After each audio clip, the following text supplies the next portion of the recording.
This session that we're going to have now, it's, I would say, the session that is the most targeting you as an audience.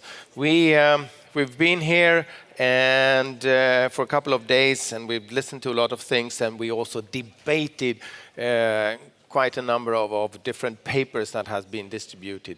And we've had 4 papers that we had discussed from the different constituency groups. And the groups, I suppose that most of you have only been to one, but these are it's academia, it's civil society, it's government, both central and local governments, it's professionals, and it's the private sector and foundations.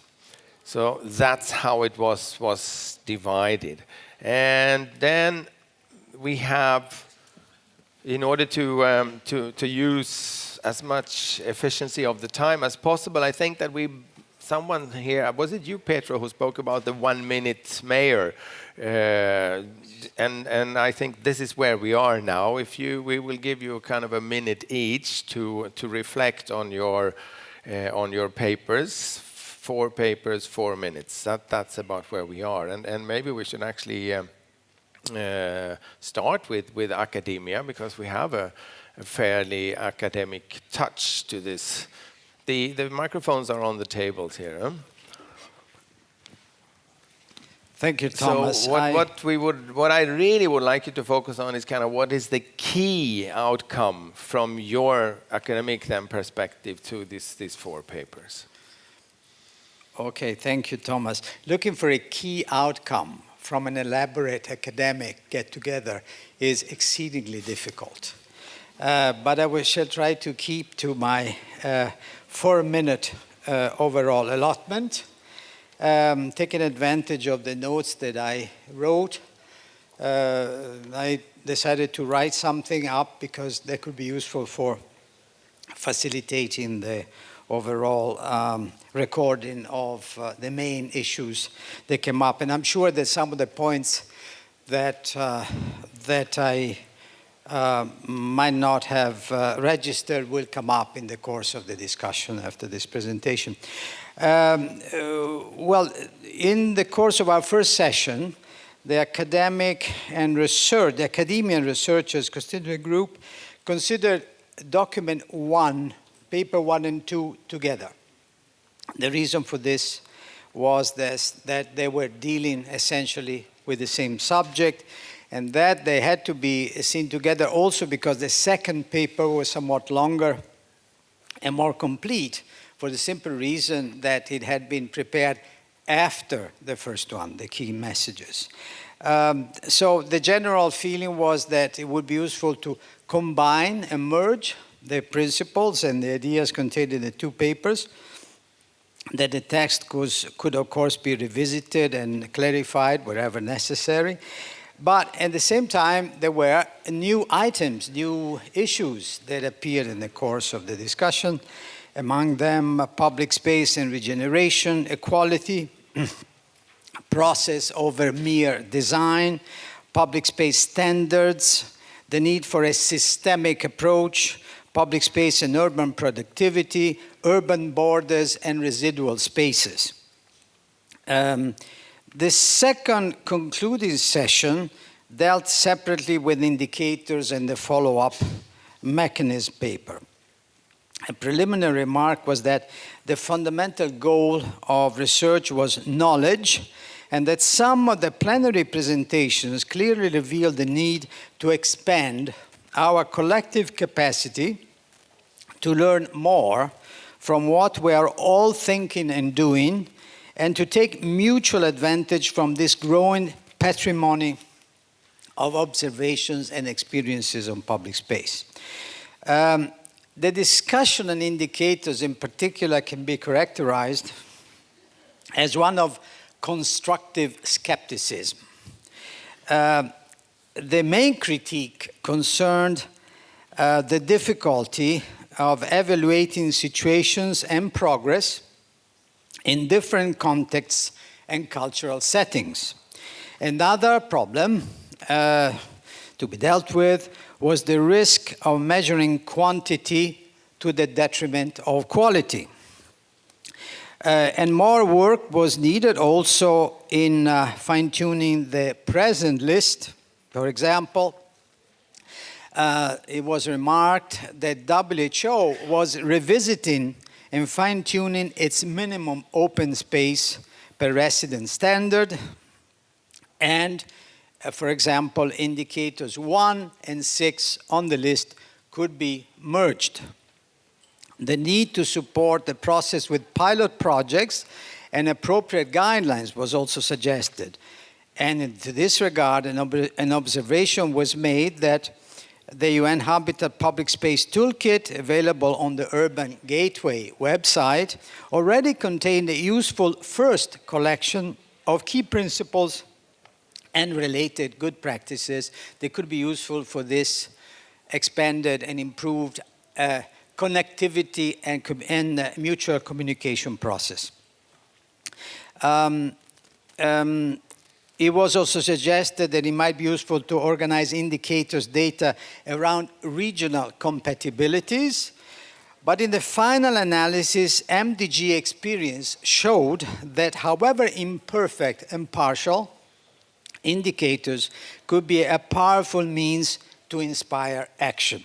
Finally, and I'm concluding, there was general agreement on the need for a solid follow-up mechanism to assess the implementation of Sustainable Goal 11 and the new urban agenda. The potential functions of the proposed institutions or facility were reviewed. The public space research function could be expanded to include training, for example, and higher learning institutions could be encouraged to take a proactive role in supporting international cooperation on SDGs in general and on SDG 11 in particular, not to mention the new urban agenda, following similar initiatives in support of the Millennium Development Goals. Thank you. Thank you. That's kind of complex list of comments on this paper, and then I will move over to Cecilia and the civil society's approach to the same papers. Thank you, Thomas. I'm very impressed about Pietro's comments because I cannot say that if I came out more confused than what I actually started. In the sense of civil society and grassroots organizations, well, we divided certainly the same 2 days, and the first day, the key messages in the issue paper on public space, more or less were comment. They added some vocabulary, there were still some misinterpretations or different interpretations about placemaking, public space. Still, it's not so clear in a way. I think that has to be still to be clarified as it has been all through these 3 days, in the sense of what is the difference between the place and the public space and the placemaking. And I think that it still has to be nailed down very clearly. So more words, less words. What I think it was very revealing, it was the second day because we started really not by revising SDGs and the follow-up mechanisms, but by asking what is really the role the civil society or the grassroots within themselves, I mean their own civil society organization or the grassroots organization, what kind of role they're playing in the public space agenda. And that was very revealing because it really took us to see that the indicators that are mentioned here are useless. In fact, some people were shocked that if we're going to mention at all a percentage of public space could be very harmful in some cases. Because if we're trying to convince governments, some governments don't even understand the importance of public space. And if you start pressing, like saying 45%, it's so outrageous in a way that is going to be controversial. They will not even think about them if you put such a high standard at some point. So I think it was clear somehow by discussing these indicators that we have to be very careful in the sense that there should be an understanding that this is a process, that each country, if we want to really create a consensus among the countries, you have to go little by little. some countries will have to think about even creating streets, period, or sidewalks, and other ones are more thinking much more, as we hear the mayors 2 days ago, about public spaces on parks and green areas and the environment and so on. So we have to be extremely careful about what we're going to say or how do we want to place it to the world, because the world is very different in many ways, and we cannot just generalize. So taking things globally, as I said, could be even dangerous for some countries because it can backfire on them. To me, that was really very, very important. There was a consensus to say that for civil organizations and for grassroots initiatives, the idea is to create a global movement. And this global movement has to help communities and cities to shape their places, to shape their spaces into places. I think that's what the whole thing is about. And of course, a lot of issues came out in the sense of saying when we think about changing a space into a place, we have to think of the vulnerable groups, women, children. I mean, all these things have to be somehow narrowed down. But it's more a matter of human factor than of numbers and percentages, because that will not lead us anywhere.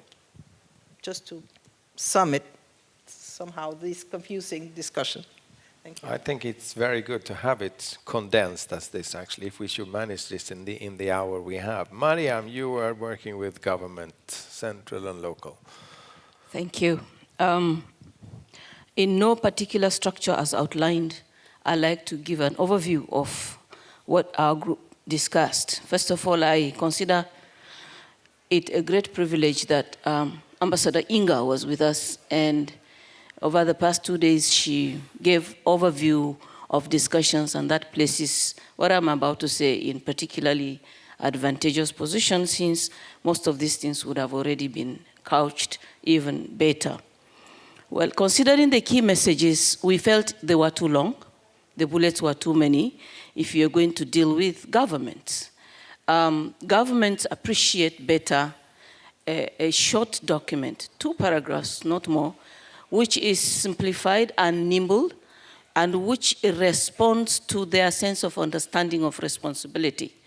And so this was the first recommendation we made, and this has already been presented to the House. The key messages need to be combined into simple points. But however, much of what is contained in the key messages as they were are not altogether irrelevant. We decided, or rather we recommend, that a lot of that can be actually cropped out and enrich the issues paper. Some of those details could actually be cropped out and sent into the issue paper to enrich it.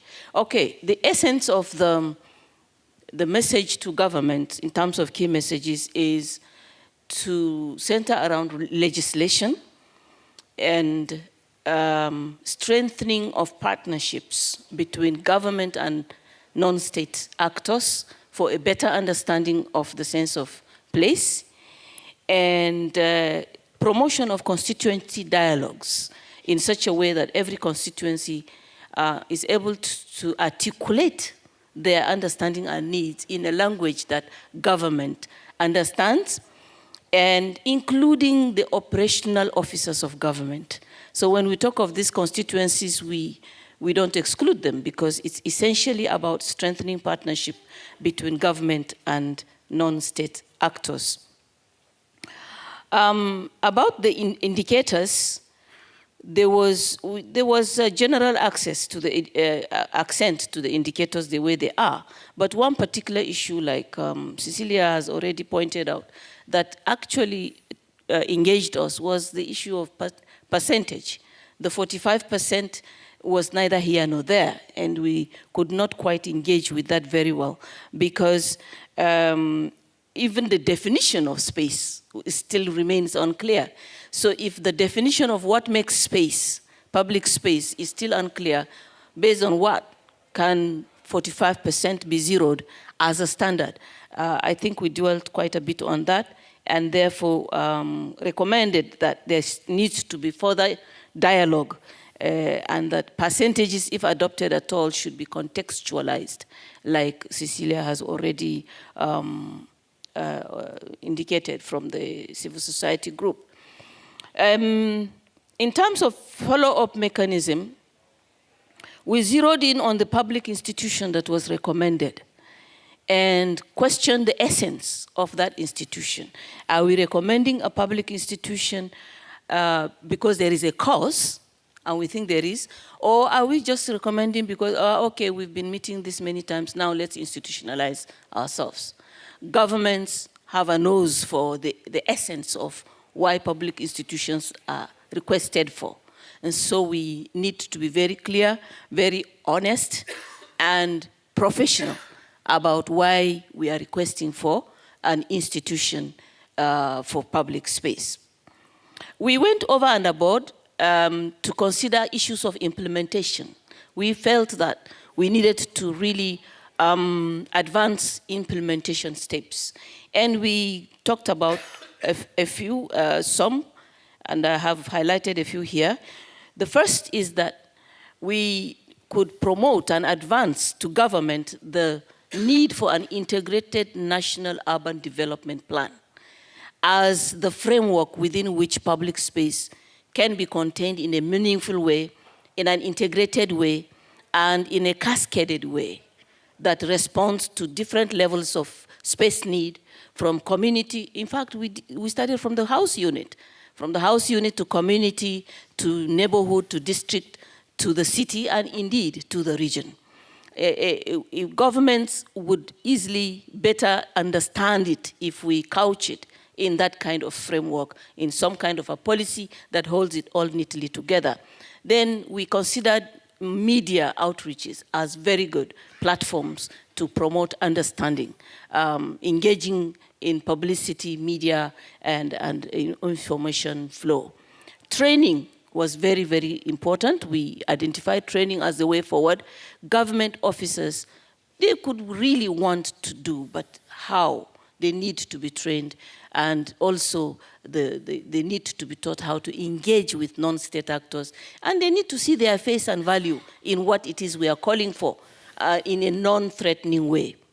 And finally, the issue of finance, of course, is not to be forgotten, and there is a lot of finance in the public sector, but there is equally enthusiastic finance waiting to go into the private sector. The skills of how to put all these things together there was discussed. Basically, we concluded that the issue of public space in government and for us is a question of trust. It's a question of trust between government and its people, and people trusting government that they mean well for them. I skipped over details of definitions of function and so on. Those are all details, but I think this was the meat of our discussions. Thank you so much for the opportunity. Yes, thank you. When I listen to the different groups here now, it's a little difficult sometimes to actually guess from which constituency does these comments come. We'll see what if we can determine the professionals in your presentation, Ralph. Thanks. I think it's on. Thanks, Thomas. And I think this group of professionals was perhaps the most flexible denomination of a group, because we realize that professionals can at the same time also be academics or civil society representatives, or even professionals within government or in the private sector. And we had representatives from all these other categories in a very dynamic group that met for 3 hours, and generally I would say endorsed what was on the table, with suggestions, constructive for refinement and elaboration on some of the issues. So I think it was a very constructive discussion. I'm going to give you some of the highlights. On the key messages, there was an important discussion on the definition. And I think this is very important. There was suggestions to remove the last part of the definition that is in the opening paragraph, which talks about including but not limited to, and then there's an enumeration of the types of public spaces. So there was a suggestion to take that all out, or to add at least much more an emphasis on public space in informal settlements. So it's either or, take it out, or make sure that informal settlements are not excluded from this definition. So I think it's a very important point. Then in terms of the missing issues, and again, these are not additional points. We could actually almost accommodate all these issues within the existing points.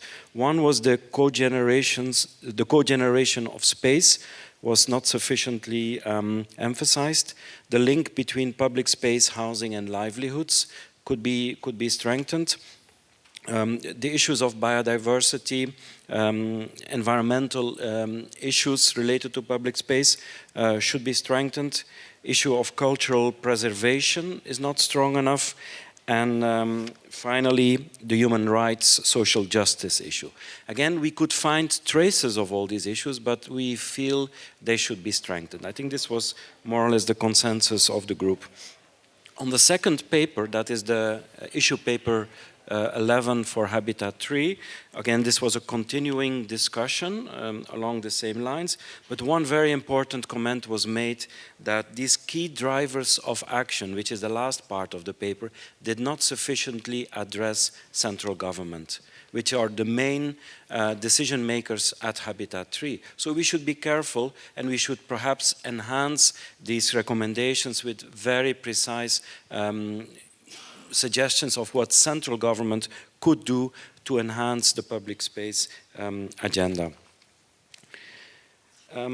And then there was another interesting comment which talked about the different scales. We had some discussions on that. Can we differentiate between neighborhood scales, citywide scales, and even metropolitan scales of public space? And should there be different financing mechanisms for each of these types of spaces and responsibilities as well? On the indicators, again, a very constructive discussion. I think the group realized that, you know, of course, indicators are not perfect, but they're a proxy for a reality. So how can we make the best use of these indicators? And I would say that there was an endorsement of one of the indicators, and then suggestions to regroup the rest into 4 categories. Let me start with this regrouping. Participants felt that basically these 8 or 9 indicators are belonging to 4 categories. One is the issues of quantity, size, distance, and access. Second is the issue of security, protection, vulnerable groups. Third is the issue of natural environment, biodiversity, heat island, etc. And the fourth one is the inclusion, the co-production, the design, how, you know, these issues. So these are 4 different issues which could be measured. But then if we would have to choose one to match the definition of the target, because that's what we are doing. The target is virtually secured. Then the target talks about provide universal access. Then the group made some very useful suggestions to improve the formulation of the indicator that talked about increase access to public space and services.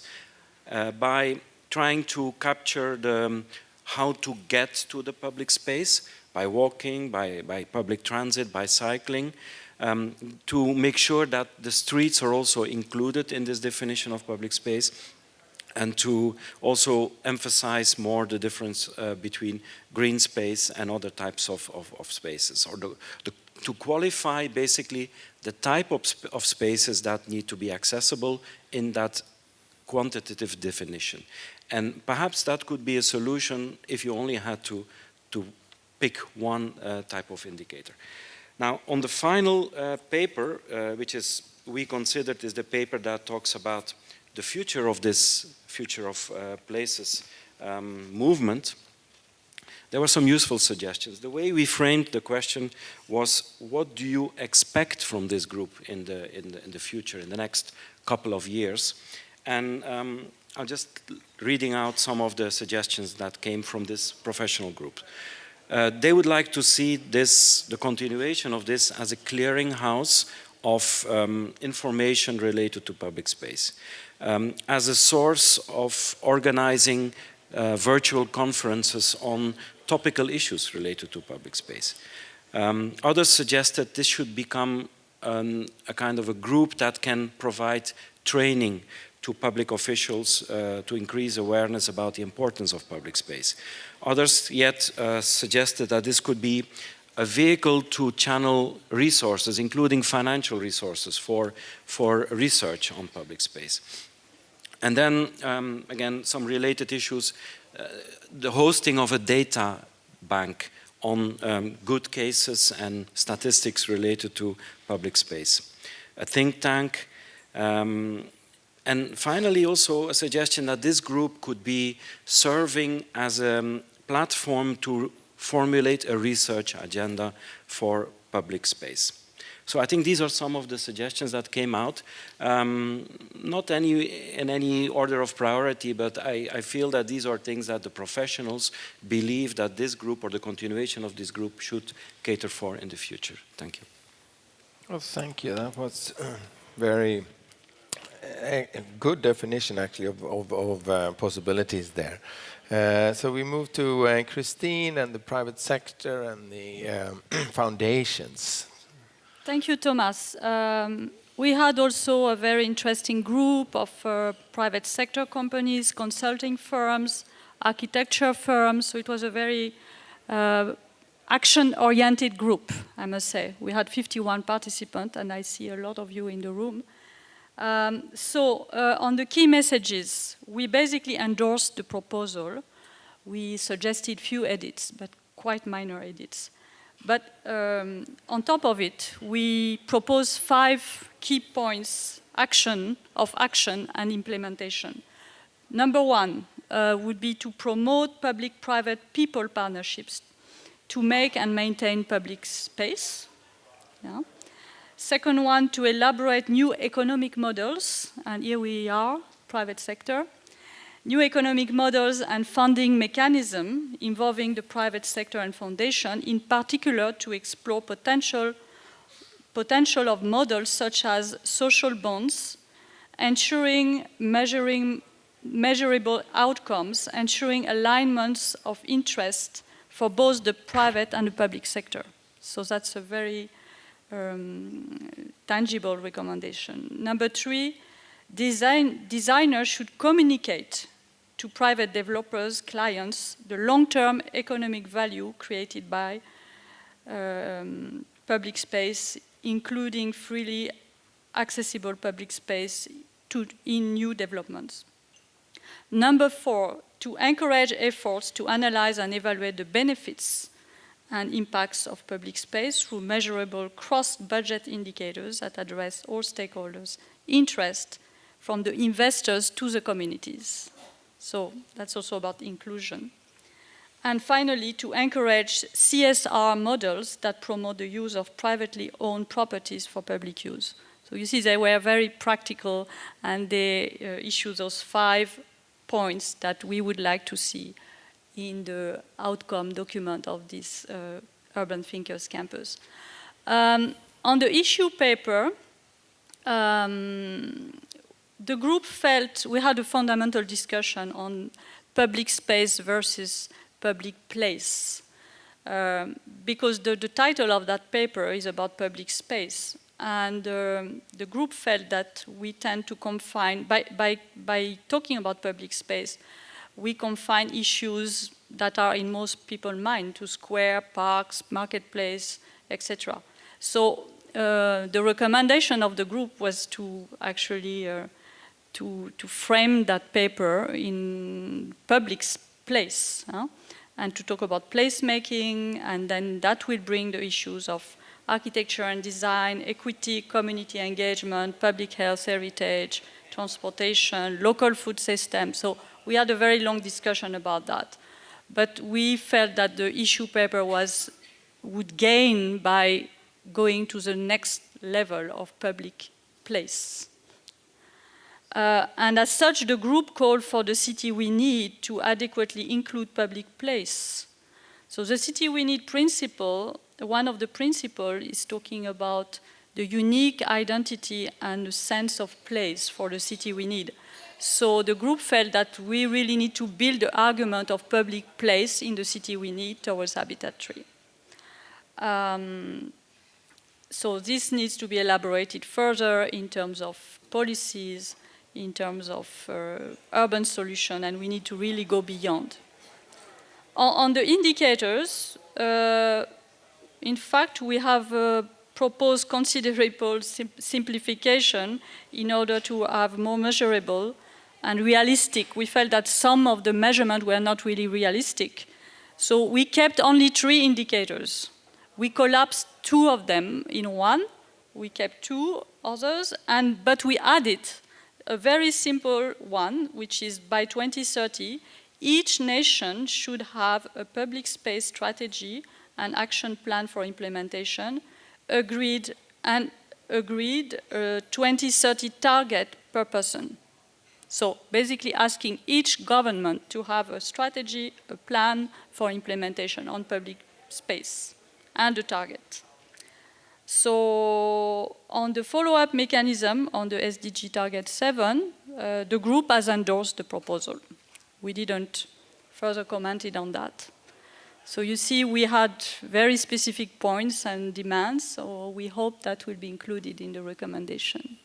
I hope I've not forgotten anything, and I've tried to bring, what I have just tried to bring is the consensus of the group. So I hope everything is fine. Thank you, Thomas. Thank you. Well, if you have forgotten something, then this is now the chance for the audience to raise issues. I think that just listening to you now, this is a long list of different issues that you have put on the table, and basically it's more about everything here. Huh? There should be more work put into this, and there should be more localization. There was going to be more support to cities. There was going to be more partnership, more implementation, more national plans, more advocacy, media outreach, more financial schemes, more inclusiveness in the definitions. You mentioned more links to livelihood, more connection to the cultural heritage, more and better defined role for the central government, specifically since they are going to be the decision makers at the Habitat 3.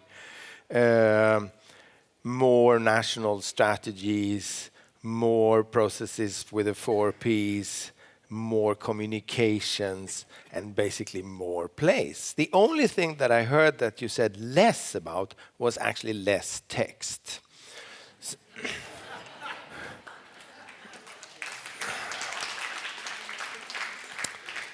So this is now where we are. We've had you've listened to this presentation, presentations from the processes, and I would like to see if there is something you feel on the floor here that we should really add on to the documents here. Okay, whoops, that's good. 1, 2, 3. Thank you very much, Thomas. We heard from the private, from the government, from the social communities, from the professional and legislators, as you said, the more and the more and the more, and it's only much less text. But I think what we should, this is my personal opinion, from the implementation part, the lowest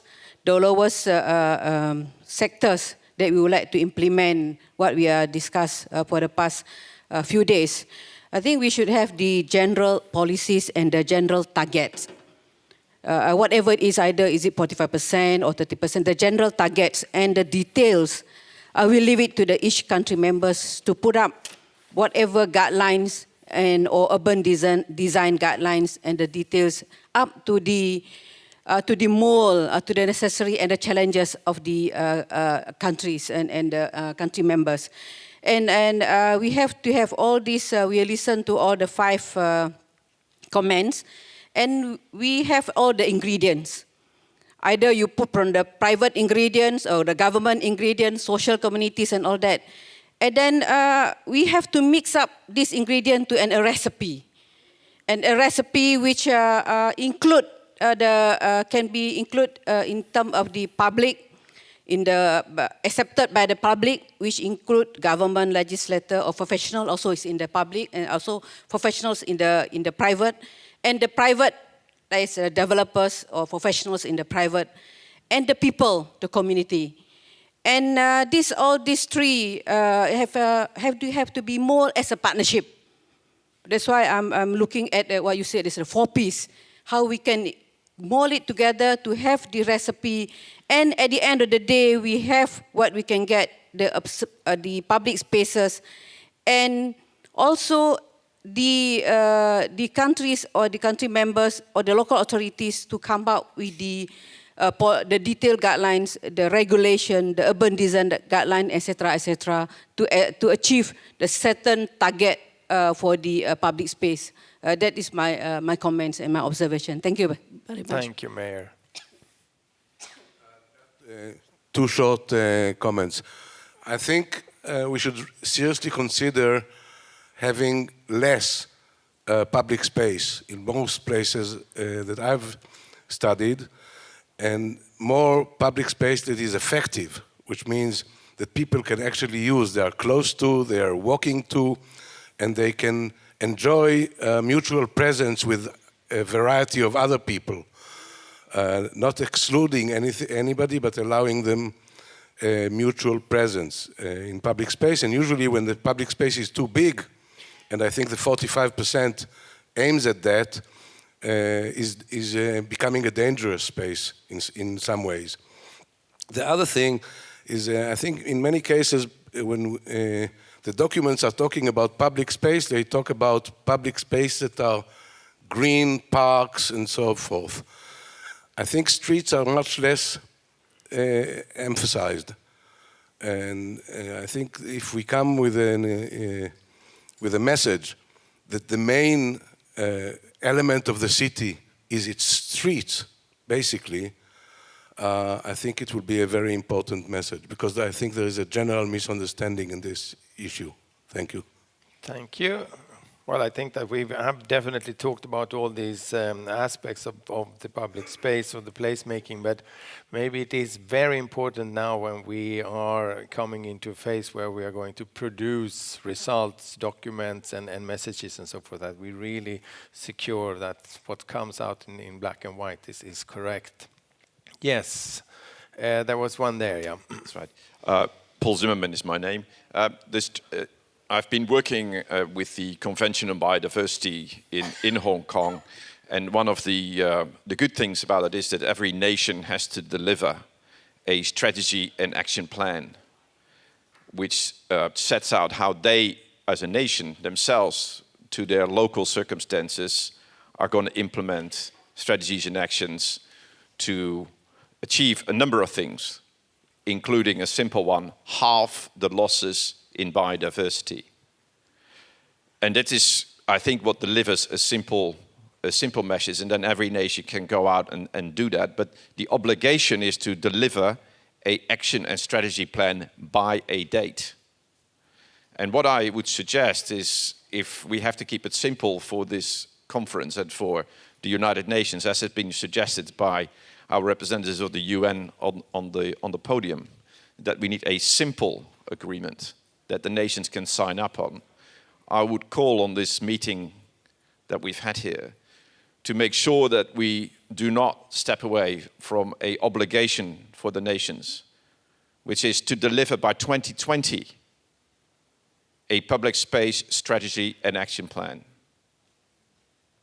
As simple as that. Then all the details will have to be filled in. But those details we're all still working on. And we don't agree on everything, targets and wordings, and we have lots of things where we are not in entire agreement, but we are building consensus through these discussions. But there was one thing that we can ask the nations to do, is that every nation has a strategy and action plan for public space. And that we can say what it includes. 1, assess public space at local, district, and regional level. 2, agree the 2030 targets for quantitative and qualitative improvements. And then 3, the details of a strategy and action plan for implementation. Those are the details that they have to deliver as a nation at 2020. It gives us 5 years to work in our own nations to help them, and that gives then 10 years for implementation, which is the SDG target line for 2030.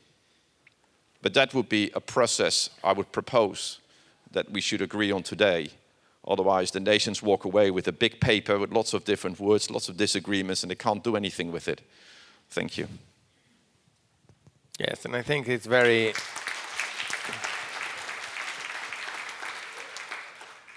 important also to base it on national responsibilities. So to move away from a global goal, because then we don't really know who would be responsible for the implementation. Yes, now let's see where we are. We had there, yeah?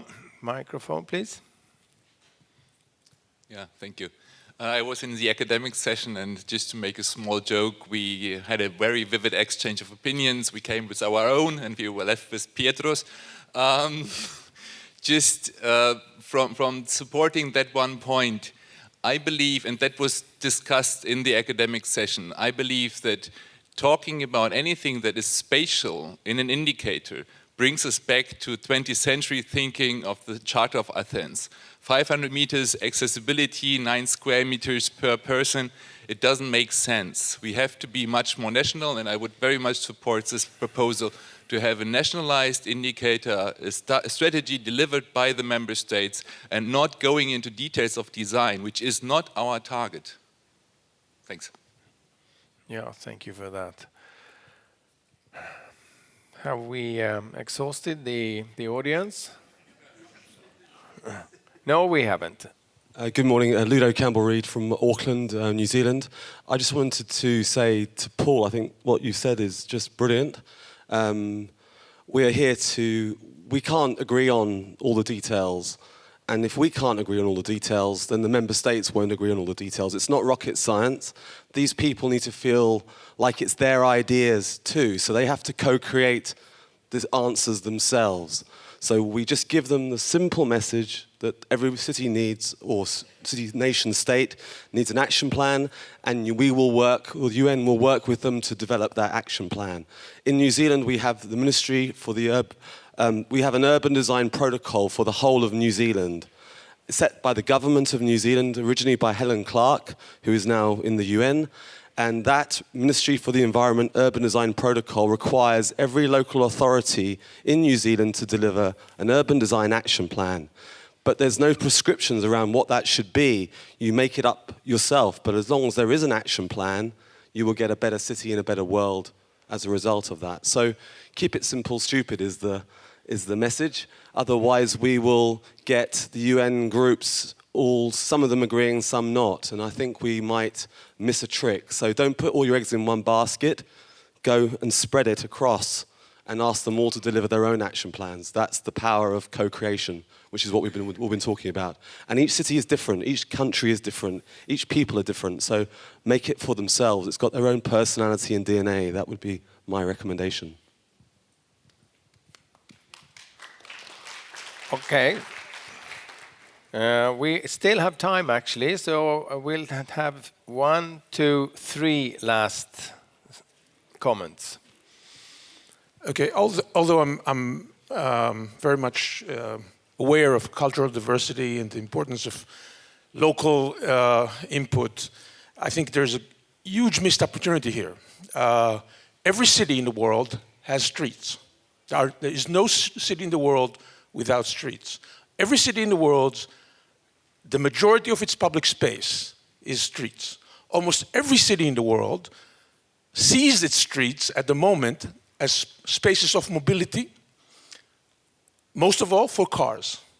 If there is one message that has to come out of this forum to the member states, is that the major asset of public space in every city of the world is its streets.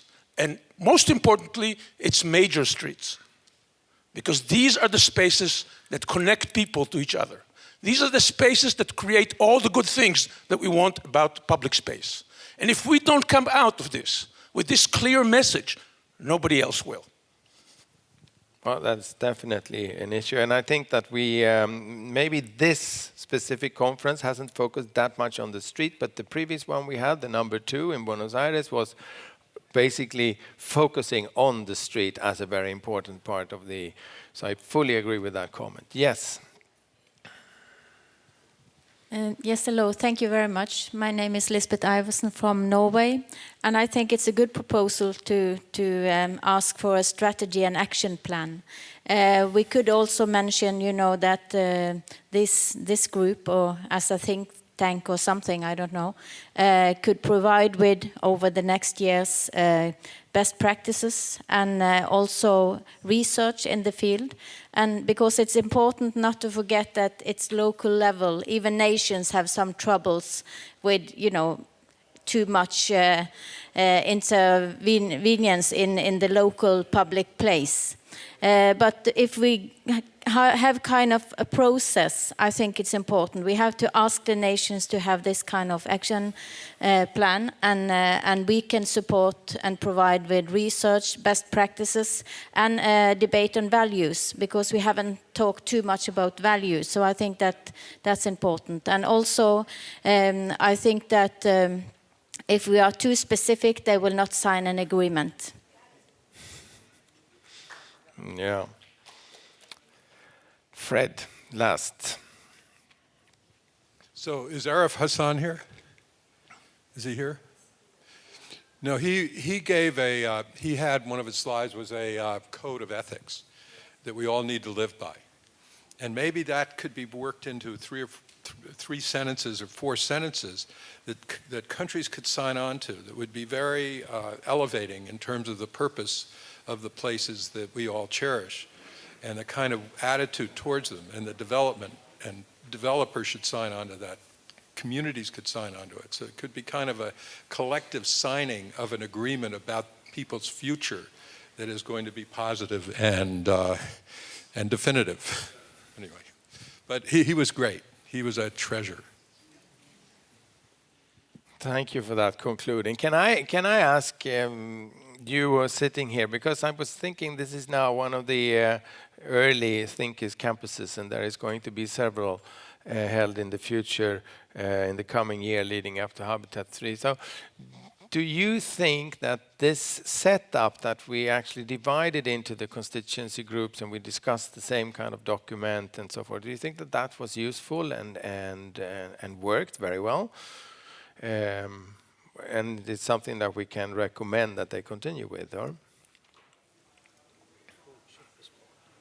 Yeah? I think there were too many documents in very short time, first.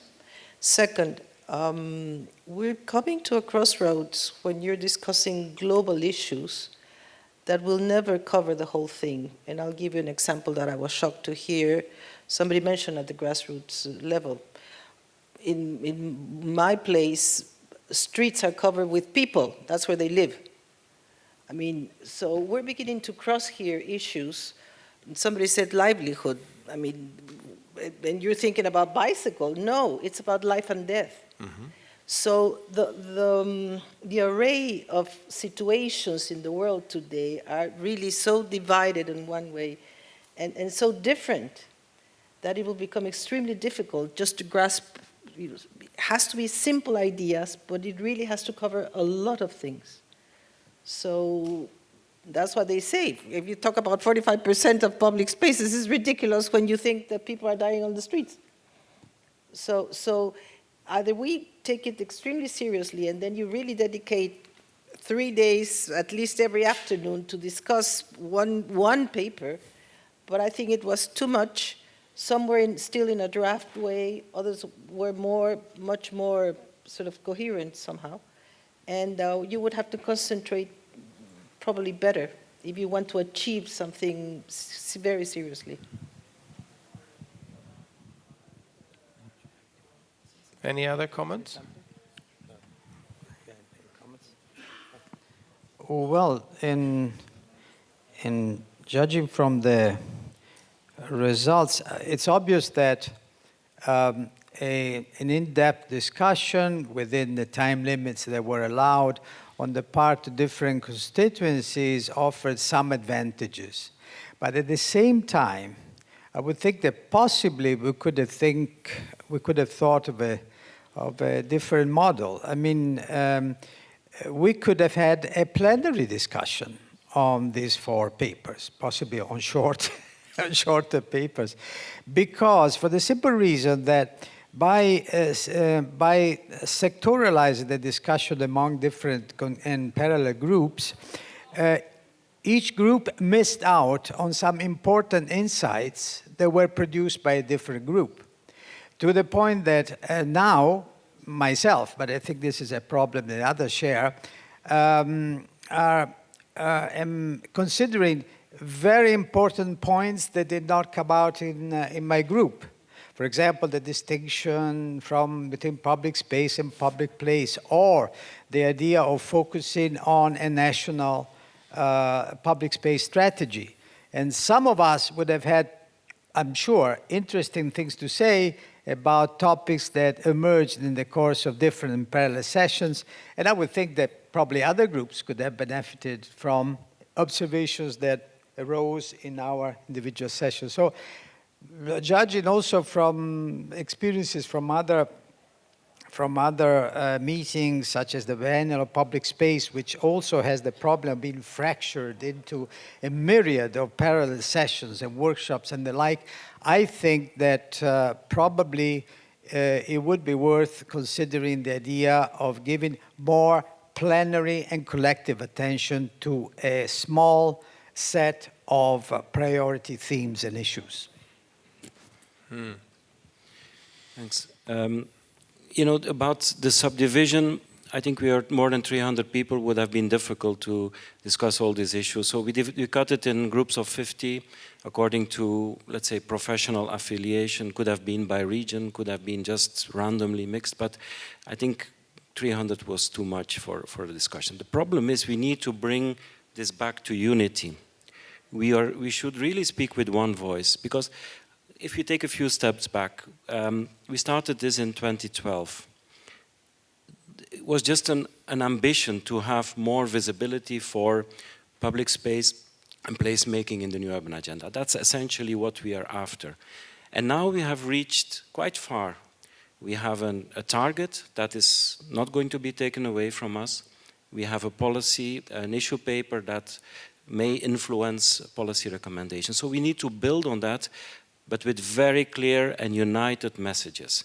And these 4 papers were just an instrument to deliver that. But I think the next 6 to 12 months is going to be very critical. Which channels are we going to use to influence this further? Member states are the one to decide. So are we going to use member states to pass some of these messages? And you know, we can debate issues. What is the best strategy to have a national plan on public space? Or should it be included in a national urban strategy? I mean, there are different ways of doing this, or more specific indicators. But we need to speak with a united voice. That's the only way we're going to be heard in this kind of universal decision-making process. So I think we need to think very carefully how we do that as a group in the coming months.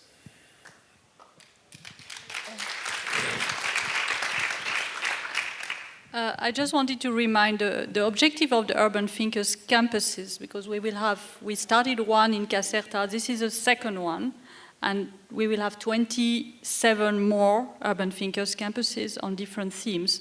All this converge to one document called The City We Need, and this is what we are trying to build that process. So we need, that was extremely useful to bring the message of public place, public space, and to emphasize and to bring new ideas, because the idea is not to confine only the global conversation to member states and to intergovernmental processes, however they involve the partners. But I think the partners need to really bring a compelling proposition to the member state before the Habitat Tree Conference. So I think that was it was a very interesting campus. very relevant and bringing new ideas, because those ideas were not there in Habitat 2. So we are bringing a considerable amount of new ideas here. So this is really important. However, I think the conversation, we heard a lot of different presentations. I think we missed a number of sessions where we would have really debated more among different people, and debate and drafting sessions. So I think to actually draft and prepare, in our group on private sector, we actually wrote down concrete proposals. So I think if we had more time, we could have actually built on the new ideas and elaborated. But I believe the drafting committee will continue, and this is not just ending today, but there will be a lot of content drafted. But we need content drafted. We need, written inputs. And Jenny is the president of the General Assembly of Partners. This assembly has an executive committee, and they will actually capitalize on all your inputs to build that compelling proposal to the member states. And of course, a number of you experts will probably feature in the policy units that the Habitat 3 Secretariat is now establishing. So there you will have also the opportunity to build. But this kind of debate is extremely useful to actually already have the ideas, clear ideas about what we want on public place and public space. Yeah. So to me, that was extremely positive. Thank you. Yeah, just quickly, I like to agree with Christine that this has been very useful. But given that Habitat 3 is about a central government's platform for taking decisions for the next 20 years for the world, and the rest of us are expecting to make inputs, albeit through the City We Need or whatever other channels. I'd like to, I don't know how this would work with Ralph and the rest of us, but I'd like to suggest that there be now a smaller strategy group to take this further, as in to ram in the negotiation, rather than, okay, the process laid out by Christine is very useful, it's quite enlightening, and it has a momentum behind it. But at what point do we lock it in? There is what you call a locking in negotiation process. And so coming out of here, we should be able to identify key government porte-parole for the cause of public space. We need to have interlocutors in the government sector who can take this voice forward and say, aha, we know about this. People who have already bought in to what we are saying, rather than just place a fait accompli and say, oh, this has been people process, this has been debated, this has been coming out of thinkers' campuses. Believe me, that is all nice and assuring, but you and I know how these negotiations go. You don't have your own ambassador speaker within the negotiations. Everything you plan can be torpedoed, and we must avoid that. That's my contribution. Thank you. Well, thank you for that. I think that's kind of, you want to have another go? Yeah, sure. No, of course. Yeah, of course. 60 seconds would be easy to give you. One last comment. Sorry, but it's too tempting. Probably it's just to say, how can we do something else? Because we're very concerned about Habitat 3, of course, and how to influence the constituencies and member states. But just to remember everybody that everyone has a representative at the UN, and make sure you know who they are, who's going to be the leading person at Habitat 3, and that we can work from our own side, from our own countries. Once they get to Habitat 3, it's a horrible bureaucracy.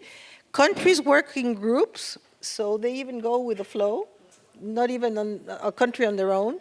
So it has to be, there's something we can do, which is really seriously try to influence from our own perspective in our own countries. Absolutely so. Okay, thank you very much. I think that these ending comments are actually, in a very nice way, pushes us into the closing session that we are going to have now. So thank you for leading these discussions, and thank you for actually keeping track of what was actually done and presenting it so easily and clearly here.